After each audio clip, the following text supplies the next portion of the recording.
Hello everyone, I'm Zishouxuan. I was actually working on this video right around Qingming Festival, that big traditional Chinese holiday. I'd hoped to get it out sooner to share with you all, but some stuff came up and held me up a bit.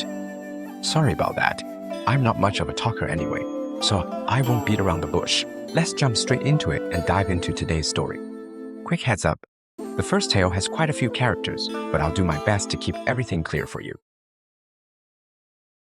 This first story holds a very unique place in Chinese folklore, and honestly, it's chilling just to talk about.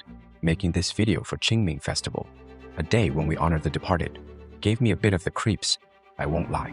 The story centers around something called ghost marriage. That's a ritual where someone marries a deceased through special ceremonies. The person who sent in this story, someone nicknamed Xiao Bai, recounts what he experienced and witnessed at the home of his classmate, Xiao Wu Sr. And let me tell you, this ghost marriage isn't quite like the ones you might have heard of before. Xiao Wu's father was a martial artist, well known in his town with many disciples. The events of this story happened to one of his students. Xiao Wu called him Senior Fan, a sports teacher by profession. Senior Fan's wife worked as a midwife at the local women's and children's health hospital. They had a daughter named Shanshan, and on the surface, they seemed like an ordinary family. One day, Xiao Bai and Xiao Wu were hanging out together, when Xiao Wu suddenly suggested they go over to Senior Fan's house to play with Shanshan. He said it'd be more lively with more people around. Senior Fan and his wife weren't home, only Shanshan was there by herself. Before the boys could come in, Shanshan told them to wait a moment. She said she needed to check with her little mom first. She ran into an inner room, stopped at the doorway, and called inside.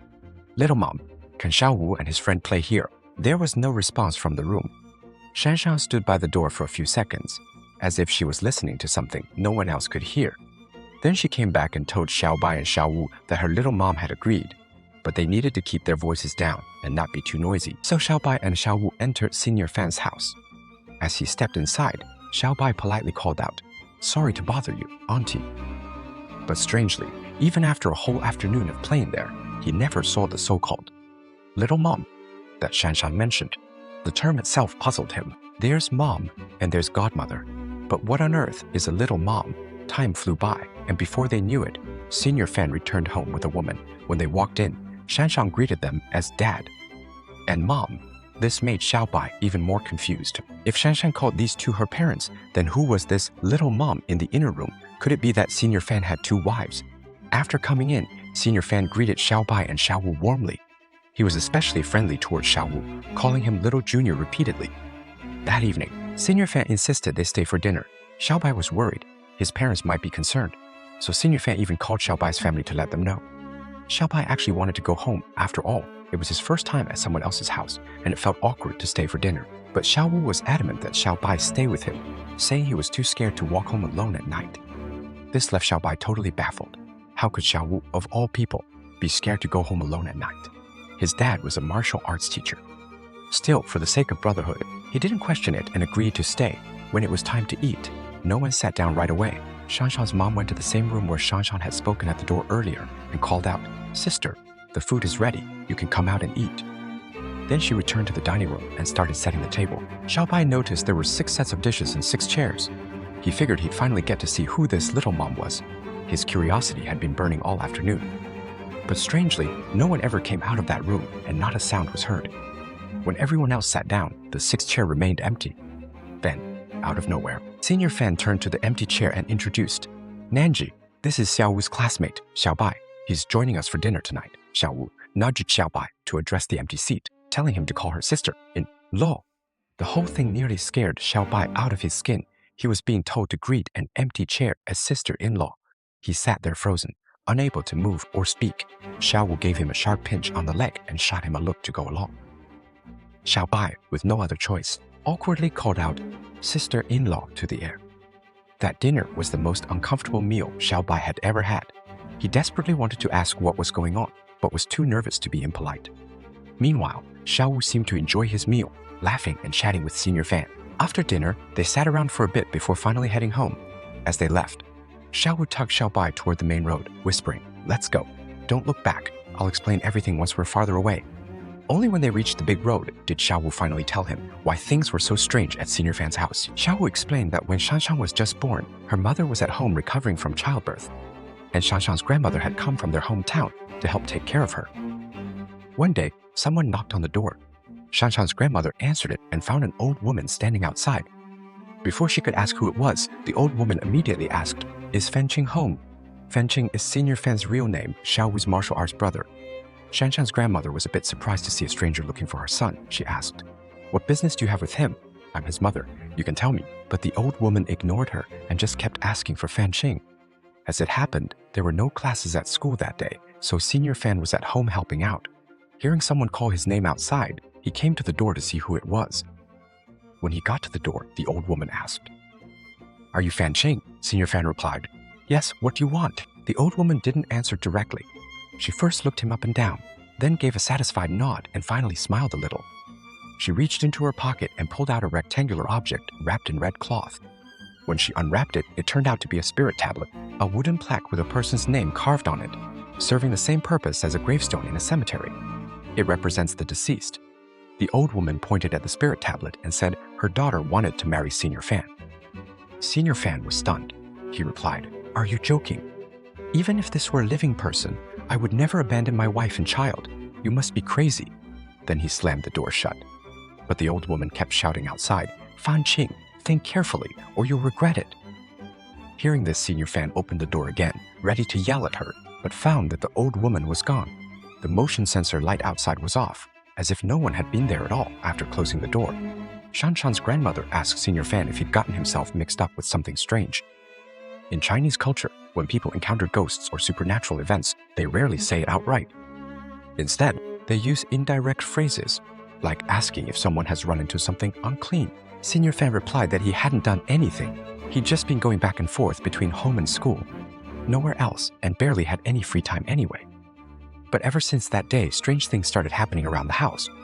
Shanshan would either burst out crying for no reason or stare at a certain spot and giggle to herself. Because of her odd behavior, all the adults at home were getting exhausted. During this period, Senior Fan started losing his hair in clumps. One day, while Shanshan's grandmother was organizing the wardrobe, the door held shut by a magnetic catch suddenly slammed shut with a bang. The weather was calm, so there was no way it was caused by the wind. The sudden noise startled Shanshan's grandmother so badly that her heart condition flared up and she collapsed on the floor.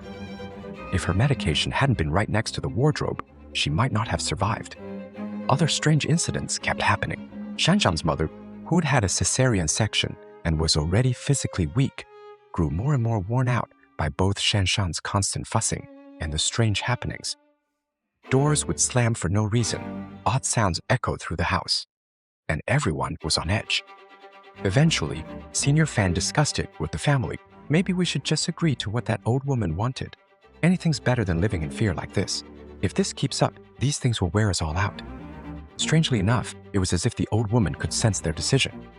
That very night, she came back, knocking sharply at their door. Senior Fan invited the old woman inside and laid out his conditions. He said he would marry her daughter. But the existing members of his family could not be affected, and their daily life must remain unchanged. Seeing that they were willing, the old woman smiled and said, "Once my daughter enters your home, she'll be one of the family. She doesn't care that you already have a wife. She simply likes you for who you are. Since you're willing to take her in, there's no need for a ceremony. A written marriage contract will suffice." As she spoke, she pulled out a sheet of white paper covered in brush, written characters, and asked Senior Fan to sign it. For the sake of his family's safety, he gritted his teeth and signed. The moment he finished signing, he saw a strange woman standing beside the sofa. It seemed only he could see her. No one else in the family noticed anything. The old woman then left the spirit tablet behind before departing. Sure enough, after that, all the strange occurrences stopped. Shanshan no longer cried or laughed at nothing. At first, the tablet was placed in a small compartment in the television stand. Since it didn't belong to their family, it felt unsettling, and Senior Fan didn't make any offerings to it. Later, one day, while taking Shanshan out for a walk, he stopped to buy fruit from a roadside vendor. Not realizing the ground sloped downward, he let go of the stroller and it began rolling downhill. By the time he noticed, it was already too far away. Without anyone guiding it, the stroller flipped over and over, tumbling uncontrollably. It rode erratically toward a nearby tree and finally crashed into it. When Senior Fan caught up, he was stunned. The stroller was nearly shattered. But when he picked Shanshan up, she was completely unharmed, even smiling. She hadn't even been strapped in. The stroller had rolled over 20 or 30 times across a distance of at least 30 meters. Yet she hadn't been thrown out. And as he held her, she kept mumbling indistinctly, calling out, "Little Mom, Little Mom." After this incident, Senior Fan took out the spirit tablet, now identified as Nanji, and discussed it with the family. Shanshan's mother suggested having a carpenter build a small shrine and placing it in the bedroom. After all, he had already signed the marriage contract, and the spirit had just protected their child. From that point on, the unseen little sister, Law, was formally enshrined in their bedroom. Xiaowu said that when Senior Fan told him all this, he couldn't help asking, "Is that little sister-in-law Nanji here right now?" Senior Fan replied calmly, "Yeah, she's sitting right next to you." Xiaowu was so startled, he shot straight up from his seat. At first, only Senior Fan could see this little sister-in-law, but over time, maybe because they kept burning incense and making offerings, more people in the family gradually began to see her too. Eventually, almost everyone in the household could. Aside from Senior Fan's parents, his master, and Xiaowu, they rarely let outsiders into the house. Xiao Bai only witnessed all this by pure coincidence. Xiaowu said that he himself actually couldn't see her at all, but during dinner earlier, he thought he caught sight of a faint, indistinct figure sitting down in that empty spot. And when the two of them were leaving, that same vague presence seemed to come out alongside Senior Fan to see them off. Xiaowu also mentioned that his father had once asked Senior Fan about this, whether bringing Nanja into the home had caused any misfortune, but Senior Fan said their situation didn't resemble the kind of ghost marriages people usually talk about. Nanji hadn't brought them any bad luck, nor had she brought wealth or fortune. But somehow, ever since she came into their lives, everything in the family had gone unusually smoothly. Now, the next story comes from a friend who submitted their experience under the nickname Take a Photo. For this story, I'll call our contributor Xiao Zhao. The events took place in Japan. Xiao Zhao was studying traditional Chinese medicine. In her sophomore year, her university partnered with a hospital in Japan for a special program. They asked if any students were interested in going. Anyone who wanted to join had to sign a contract, and once signed, it was a 3-year commitment. Among those who signed up was Xiao Zhao's boyfriend. Not wanting to be separated from him, Xiao Zhao signed up as well. This wasn't an exchange program or study abroad deal. They would actually go to Japan to work after graduation. For now, signing up was just a way to get on the list. They still had to finish school first. After graduation, Xiao Zhao and her boyfriend worked hard to get all the necessary certifications. The process went surprisingly smoothly, and they both successfully qualified to go to Japan. The certifications they needed were mainly in 2 areas, language and professional qualifications. After arriving in Japan, everything felt unfamiliar. The surroundings, the culture, the atmosphere of a completely different country. It all felt fresh to them. During their first year or two there, whenever Xiao Zhao and her boyfriend had free time, they would go out and explore. On one particular break, her boyfriend rented a car, planning to travel a bit farther than usual. He was the easygoing type, carefree, straightforward, and pretty spontaneous. Whenever they rented a car, they preferred setting off at night. The roads were quieter, traffic was lighter, and long drives felt less tiring that way. This time, their destination was Yamanashi Prefecture, like usual. They set out around dusk. Although they said they were heading to Yamanashi, they didn't actually have a specific destination in mind, nor had they decided where they would stay for the night. So the two of them simply drove on like that, without a clear sorting, letting the road lead them, taking in the quiet, unfamiliar scenery of the night. At that time, they were both young and full of energy. Even pulling an all-nighter didn't leave them feeling especially tired. After driving for a while, they checked the GPS and realized they'd crossed into Yamanashi Prefecture. But unexpectedly, the road sign they passed mentioned a city neither of them had ever heard of. Xiao Zhao remembers only catching a glimpse of the sign through the car window as they sped by. And after all this time, she can't recall what it said. She didn't think much of it at the time. After that sign, the road became all winding mountain path, and they drove for a long stretch without seeing a single house or building. By around 1 a.m., they were still on the mountain road with no sign of civilization. Xiao Zhao's boyfriend even joked, "If we keep driving like this, it'll be morning before we know it." Just then, they spotted a sign for a hotel on the side of the road. The sign was old and faded, the writing barely legible. But with nothing else around for miles, this was their only option. They figured if worst came to worst, they'd just make do for the night better than driving till dawn, especially since mountain roads can be dangerous at night. They decided to rest there for the night and head out again in the morning. After parking by the side of the road, the two of them got out and headed toward the inn to check in. The building was wooden, clearly old, but the entrance was surprisingly tidy. Oddly enough, though, there wasn't a single light shining from inside. The windows were completely dark. As Xiao Zhao and her boyfriend stood at the entrance, they wondered if the inn had gone out of business. Just then, through the glass in the door, they saw someone sitting at the front desk. Xiao Zhao's boyfriend pushed open the door and walked inside. But as they approached the counter, the person they'd seen was suddenly nowhere to be found. Xiao Zhao was confused, looking around for the person. At that moment, her boyfriend suddenly grabbed her and dashed back outside. Once they were in the car, he was frantic, fumbling with the keys, glancing nervously back at the inn's door. Following his gaze, Xiao Zhao saw a face pressed up against the glass, staring straight at them. Then, someone inside opened the door and started to come out. Both of them were terrified, but just like a scene from a horror movie, the car refused to start. Xiao Zhao said she had no idea what was happening. She was only truly scared because her boyfriend was so panicked. During that time, someone came out of the inn and slowly made their way toward the car. It was an old woman. Her skin was deathly pale, her face lined with deep wrinkles. She wore a traditional kimono, her hair arranged in a classic Japanese style. In one hand, she carried a lantern. All the while, she kept muttering under her breath, her lips moving in a way that seemed to say, "Staying the night." Step by step, she drew closer. Just as she reached out, about to tap on the window, the engine finally turned over. Her boyfriend slammed on the gas, and the car shot forward. At that exact moment, a burst of sharp, crackling noises erupted from the rear of the car. But Xiao Zhao said, that still wasn't the worst part. What really got to her was this. Before setting out, afraid of getting bored on the road, she had downloaded a classic Hong Kong horror film series Troublesome Night onto her iPad. She had already watched one episode on the way there, and that particular story was about a taxi driver picking up an old ghostly woman and taking her to a funeral home. There were two scenes in it that everyone remembers. One, where something taps on the car window, and another, where the old woman in the back seat suddenly disappears. After what they had just seen, neither of them dared to look anywhere else. They stared straight ahead, not moving, not speaking, not even daring to glance at the rearview mirror. But on a mountain road, maybe the passenger can get away with that. The driver can't. Her boyfriend told her, "Whatever you do, don't look at the mirror." Before he could even finish the sentence, his eyes flicked toward it anyway, and in that instant, Xiao Zhao caught it too. In the side mirror on his side, there was a faint glow following behind their car, swaying, drifting, keeping pace with them. At first, it looked like nothing more than a ball of light. But then, she realized what it was. It was a lantern. As the car sped along, they kept feeling like something was being dragged behind it. But both were petrified and too scared to pull over.